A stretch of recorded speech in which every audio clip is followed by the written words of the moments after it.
What did you make to Auburn axing Gus? Zubin, you understand the South and you understand the SEC, and within the borders of the SEC, it was not a big surprise. I realize around the country people are in shock, but this has been building for about 4 years. Every December, there's this conversation about getting rid of Gus Malzahn. The difference this time is it was expensive. It's going to cost Auburn a mere $21.5 million to pay him off. And besides, he never had a losing record. The school was never put on probation. He won his last game. This is not like you lost your last game 49-0 like the previous Auburn coach who got fired 2 years after a national championship. It's simply Auburn. What else can I say, Zubin? When you look at it, Paul, what are you hearing about Hugh Freeze in the SEC trying to kind of keep him out of the mix, even though he wants to get back into the SEC? Yeah, it's really sad. You fire a successful coach, and there should be a mourning period, but there isn't. It's immediately the conversation turns to who will be next. And Hugh Freeze is at the top of that list with one other person. I'll get to the other person in a minute, Keyshawn.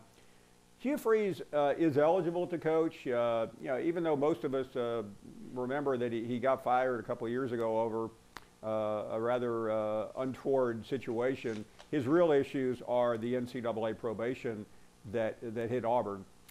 He was somewhat kept out of the league for a couple of years while at Ole Miss, while Ole Miss served a 2-year bowl ban, but that's been lifted now. He could come back. He may not be welcomed by everyone, but I do think he's a serious contender. The name to keep your eye on, though, Keyshawn, is Mario Cristobal at Oregon. Some are saying, like, how in the world do you come up with Mario Cristobal, who won a Rose Bowl last year at Oregon? He spent a number of years on guess whose staff? Nick Saban's staff. He was highly respected. He was a great recruiter. Some people in Tuscaloosa tell me that he's one of the very best, if not the best recruiter that Saban has had. And he's a somewhat of an old-fashioned, hard-nosed football coach that would fit in well in the SEC. Now, there are other names out there. Billy Napier, of course, his name has been mentioned. Sarkisian from the former SC coach. But Hugh Freeze and Cristobal are the names right now that are getting the most attention.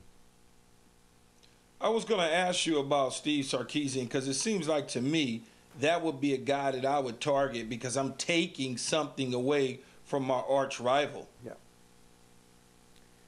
I think that's a good point. Steve Sarkisian stock is exploding right now. It's like going back to the late 90s. Steve Sarkisian is like an internet bubble stock, where it comes out at an IPO. I'm talking to Jay Will here, not Yuki. It comes out at about 10 and it goes to 150 in 3 weeks. I mean, he has put together one of the greatest offenses I have ever seen, and I think I said that a year ago about what we saw with Joe Brady and Joe Burrow at LSU. But this Alabama offense under Sark is phenomenal. There are 3 legitimate Heisman candidates in the backfield, and he deserves a lot of that credit. So I think he will get offers. He turned down Colorado last year. He's turned his nose at other opportunities. But how intriguing would that be to hire Nick Saban's top assistant? Paul, it sounds like one heck of an IPO to me. Hearing Greg Sankey's comments the other day that the ACC protected Clemson and Notre Dame's playoff hopes by canceling their games this weekend, what do you make of all that? Yeah, I mean, in deference to those comments, I bet in hindsight, Florida wishes it had not played Saturday night. The Gators, all the Gators needed to do was beat a pedestrian LSU team, which everyone has knocked off this year, and then somehow pull the upset of the year and beat Alabama. They're in the playoffs, and now they're gone. So you can cut it both ways.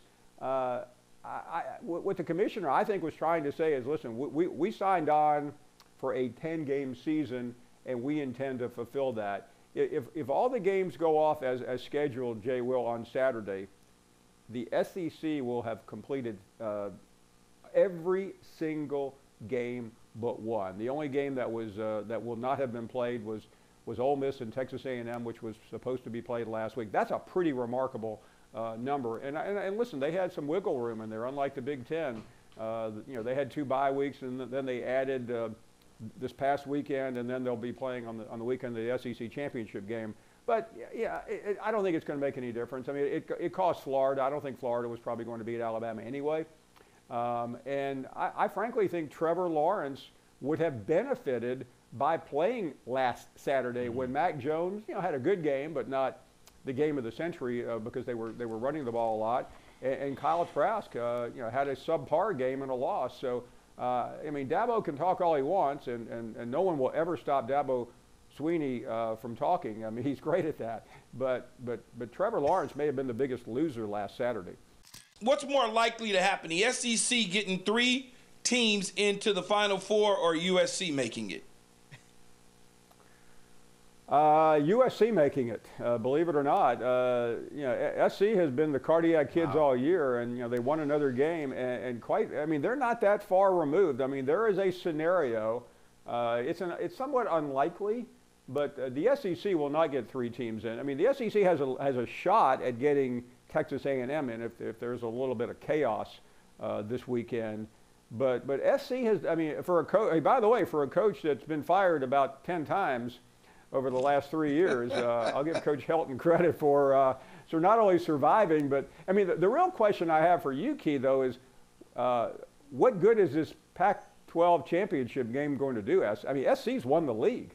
I mean, they should already, I mean, I realize another game will help them in the quote-unquote eye test of the committee, but they don't have much else to prove. Thanks for watching ESPN on YouTube. For live streaming sports and premium content, subscribe to ESPN Plus right now.